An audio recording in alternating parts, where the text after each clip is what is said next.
Oke bosku, assalamualaikum warahmatullahi wabarakatuh. Kembali lagi bersama saya di sini, pastinya masih seputar hobi. Oke bosku, nah kali ini saya sedikit melenceng dikit, tapi masih tentang seputar hobi ya bosku. Di sini saya punya Corolla KE 30 tahun 75 yang sedang saya restorasi. Dan ceritanya sih, awal pertama kali dapat mobil ini ya kondisinya seperti yang bisa kalian lihat di sini. Itu mobilnya masih standar banget ya bosku, masih standar banget, dan sudah melalui beberapa proses modifikasi. Dari pertama cuma ganti ban sama ganti setir mobil, terus kemudian saya ganti velg, main agak ceper. Ring 15 itu yang pertama saya pakai borbet ring 15 lebar 78 itu dengan ban depan 16545 dan ban belakangnya 16550 bosku. Nah, jadi di sini saya sering gonta-ganti velg juga pastinya, dan pada akhirnya saya tertuju sama velg ring 15 lebar 89 CCW dengan ET 12 atau 20 kalau nggak salah ya bosku, saya juga kurang paham. Nah, itu dengan ukuran ban 16550 dan yang belakang 16555 bosku.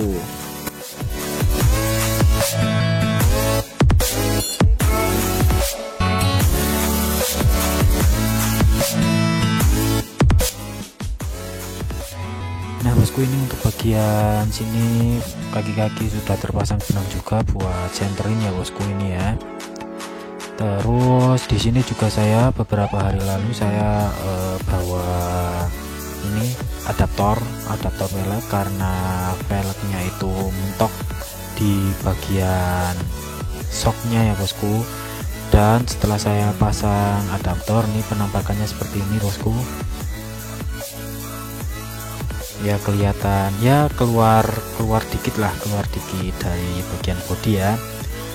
Oke, kita langsung cek bagian atap-atapnya juga. Ini bagian atapnya sudah rapi, terus bagian lantainya juga sudah rapi juga, sudah diganti-ganti semua bosku. Ini terus untuk bagian belakang tuh pas banget dengan bagian fendernya ya bosku. Oke, terus yang belakang ini saya juga kasih pasang spacer 1 cm bosku buat ngelurusin sama ban depannya.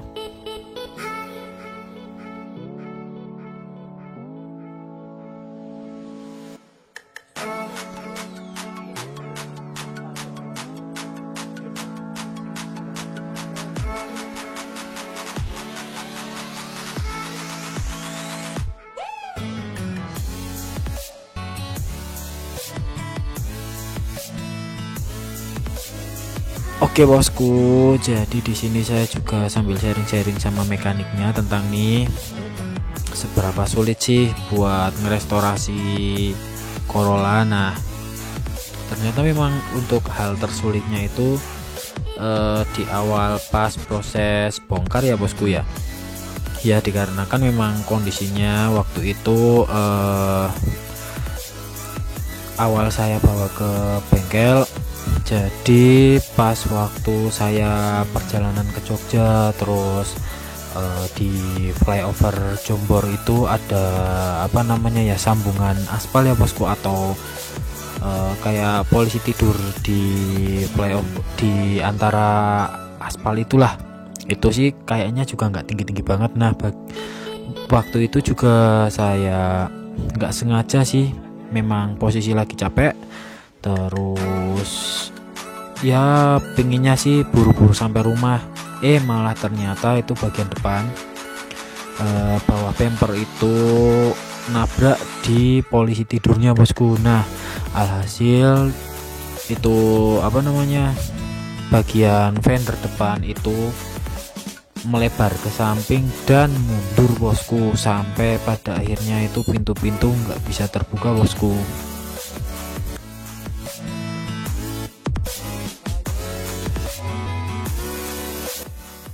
Nah, kita telah sampai di bagian bagasinya bosku. Jadi sebelumnya di bagian sini, di bagasi, di bagian tempat bahan cadangannya itu juga termasuk parah juga bosku di sini.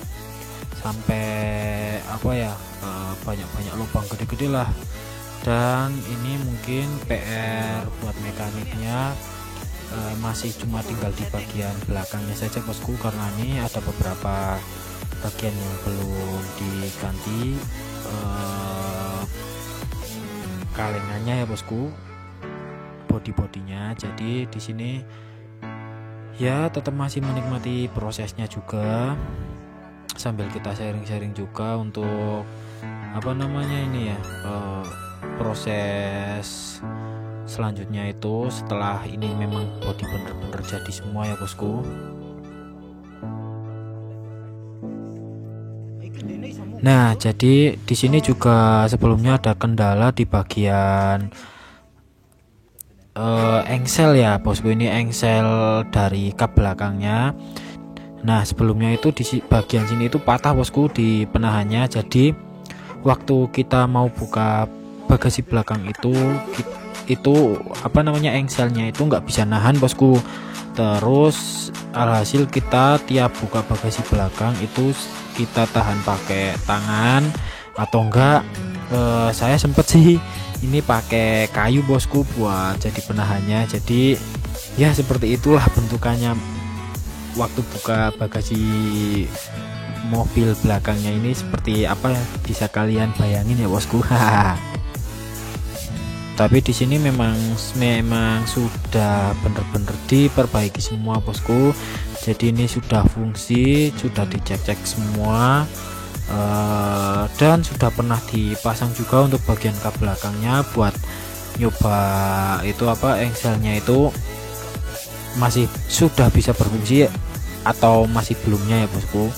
Dan kabar baiknya masih bisa berfungsi bosku tanpa harus nambah hidrolik sih, karena sebelumnya saya juga sempat bahas tentang bagasi belakang sama mekaniknya buat nambah hidrolik, tapi ini alhamdulillahnya nggak jadi bosku.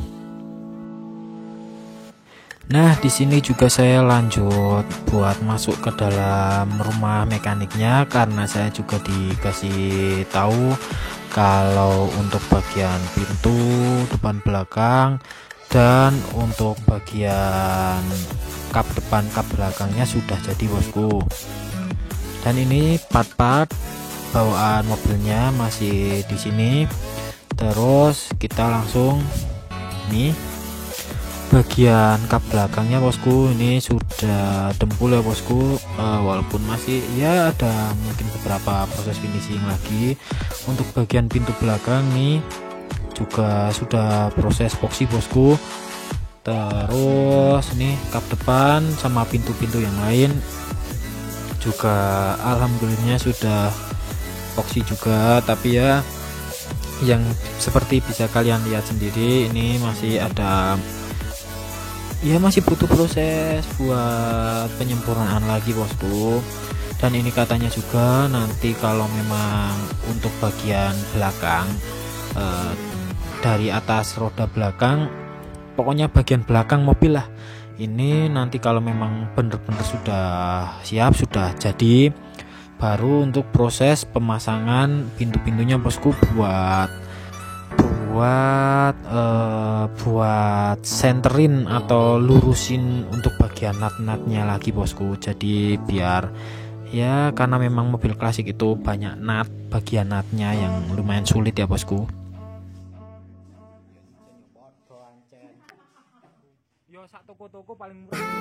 Oke bosku, dan kita lanjut keluar lagi. Di sini kita masih sharing-sharing, ngobrol-ngobrol sama mekaniknya tentang nih. Oh ya, untuk bagian kaki-kaki di velgnya sendiri sekarang saya posisi pakai velg ring 16. merek ATEV dengan lebar 89 inch dan ET20 bosku. Nah, ini untuk profil bannya saya juga pakai ban depan 16545 dan yang belakang 16550 bosku. Dan di sini pun saya juga masih tanya-tanya nih sama mekaniknya tentang nih untuk bagian kaki-kakinya kayak gimana, karena memang sebelumnya di bagian bodi sama sasisnya itu untuk bagian kanan kirinya selisih bosku, ada selisih. Jadi bagian kanannya itu lebih tinggi dari bagian kiri bosku.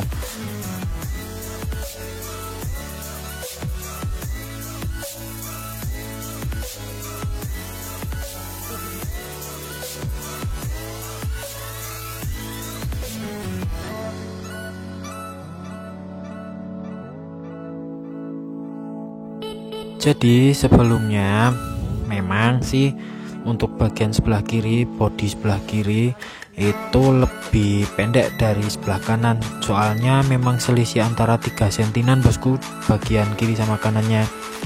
Nah, untuk bagian kaki-kakinya sebelumnya mungkin saya terlalu maksa buat setting kaki-kakinya.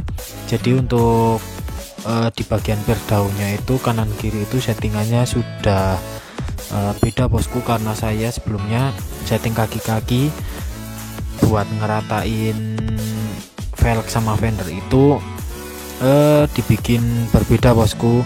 Nah, hasil mobil itu kalau kita lihat di jalan datar, posisi kita lihat dari belakang itu miring, tetap miring ke kiri bosku.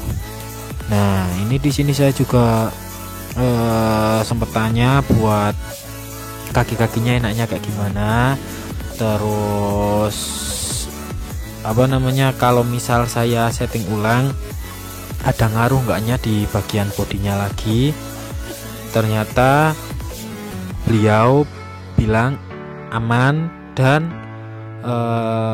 bisa kita lihat untuk hasilnya besok setelah kita setting kaki-kaki ya bosku, karena memang sudah dikasih benang, sudah bener-bener di setting ulang semua dari bodi, sasis sama kaki-kaki sudah bener-bener pas bosku. Nah ya, semoga kedepannya memang waktu kita buat setting kaki-kaki untuk penampakan dari depan, belakang atau samping-samping itu rata ya bosku, nggak seperti sebelumnya itu ceper yang kiri daripada yang kanan bosku. Oke. Ya, ini di bagian engsel pintunya juga katanya sih udah longgar untuk bagian bosnya.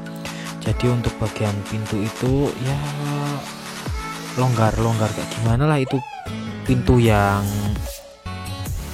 susah ditutup ya kayak gitu itu bosku.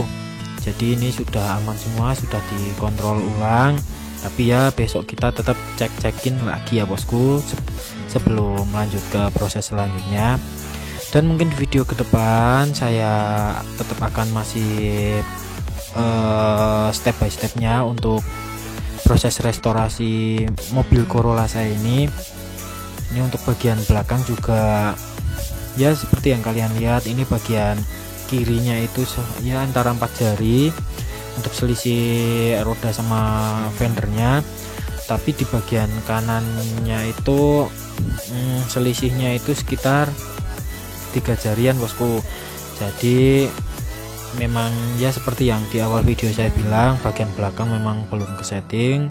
Jadi untuk kedepannya kalau memang ini sudah ke setting semua, untuk bagian bodi sama pintu-pintu sudah dilurusin semua. Nah, semoga kedepannya waktu proses eksposi dan waktu beli catnya juga saya bisa review lagi ya bosku untuk proses restorasinya. Pokoknya kalian nantikan saja, oke bosku.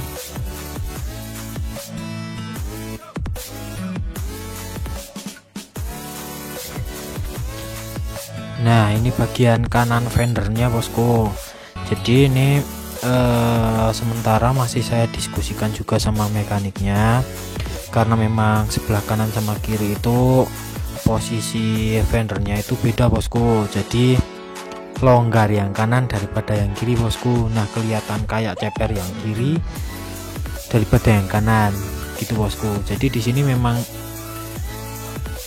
mekaniknya belum belum setting selesai setting untuk bagian bodi belakang. Jadi mungkin kedepannya ya saya disuruh kesini lagi buat ngecek bagian belakangnya kayak gimana, yang saya inginkan itu yang kayak gimana. Tapi yang pasti kalau saya itu pengen yang jadi yang seperti standarnya saja ya bosku untuk bagian fendernya. Yang penting bisa utuh lah kanan kiri sama. Dan ini juga untuk bagian roda, memang roda bodi sama sasis itu memang sudah lurus, dan kita lihat dari sisi manapun juga memang sudah lurus. Tapi memang kendalanya itu di bagian fendernya bosku di sini.